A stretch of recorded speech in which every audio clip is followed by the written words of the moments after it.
नासिन Hyderabad civil अस्पताल के MSI बे अमले ते केस दाख़िल थियण खिलाफ डॉक्टरनि पैरामेडिकल अमले पारां एहतजाज कंदी OPDs जो बाइकॉट कियो वियो आहे। तफ़सील मालूम कंदा अब्दुल रसूल चांडियो खान। जी अब्दुल रसूल।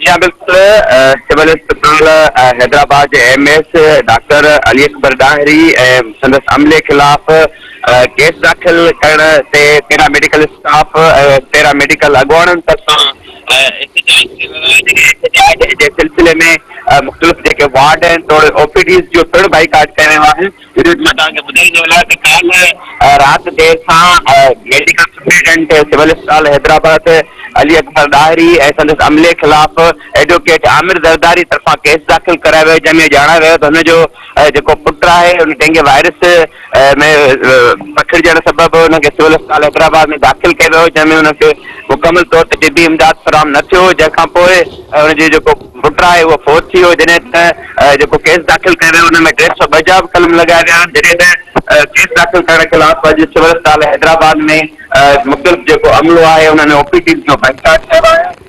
हिन वक़्तु उन्हनि जो जेको एहतजाज आहे उहो MS ऑफिस ॾाढो हिन वक़्तु बि जारी आहे। जॾहिं मां तव्हांखे ॿुधाईंदो वञा त हैदराबाद सिविल अस्पताल जेका आहे उहो हुन में अरिड़हं ज़िलनि जा जेके मुख़्तलिफ़ मरीज़ आहिनि उहे दाख़िल थींदा आहिनि। रोज़ाने जो बुनियादनि ते 16,000 OPD थींदी आहे। जॾहिं त अॼु डॉक्टर पंहिंजी ड्यूटी ते न वञण सबबि हैदराबाद जेका सिविल अस्पताल आहे उन में हज़ारनि जी तादाद में जेके मरीज़ आहिनि उहे हिते बीठल आहिनि। उन्हनि खे जेको तिबी इमदाद आहे फराहम न थी सघियो आहे। ॿिए तरफ़ सरफ़ एहतजाज बणियल पैरामेडिकल जे अमले सां असांजी ॻाल्हि ॿोल थी आहे। उनजो चवणु आहे त हू बाक़ाइदे सां पंहिंजी ड्यूटी सर अंजाम ॾेई रहिया आहिनि, पर जेको केस दाख़िल कयो वियो आहे हुनखे फौरी तौर ते रद्द कयो वञे, मेरिट जे बुनियादनि ते हुन केस जी जांच कई वञे। जॾहिं त हिन वक़्तु पैरामेडिकल स्टाफ थोरे डॉक्टरनि जो जेको एहतजाज आहे उहो जारी आहे। जी तफ़सील का आगाह करण जे लाइ अब्दुल रसूल, अवां जी महिरबानी।